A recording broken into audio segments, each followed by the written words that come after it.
26 സങ്കീർത്തനം. നിഷ്കളങ്കന്റെ പ്രാർത്ഥന. കർത്താവേ, എനിക്ക് ന്യായം സ്ഥാപിച്ചു തരണമേ.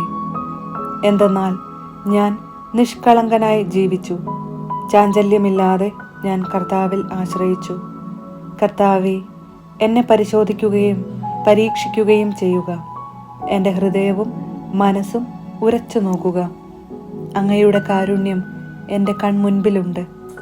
അങ്ങയുടെ സത്യത്തിൽ ഞാൻ വ്യാപരിച്ചു. കപടഹൃദയരോട് ഞാൻ സഹവസിച്ചിട്ടില്ല. വഞ്ചകരോട് ഞാൻ കൂട്ടുകൂടിയിട്ടില്ല. ദുഷ്കർമ്മികളുടെ സമ്പർക്കം ഞാൻ വെറുക്കുന്നു.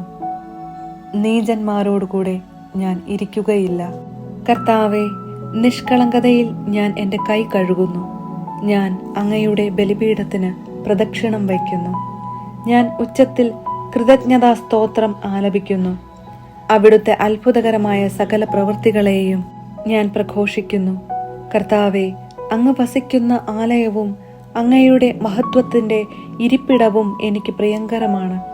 പാപികളോടുകൂടെ എൻ്റെ ജീവനെ തൂത്തെറിയരുതേ. രക്തദാഹികളോടുകൂടെ എൻ്റെ പ്രാണനെയും. അവരുടെ കൈകളിൽ കുതന്ത്രങ്ങളാണ്.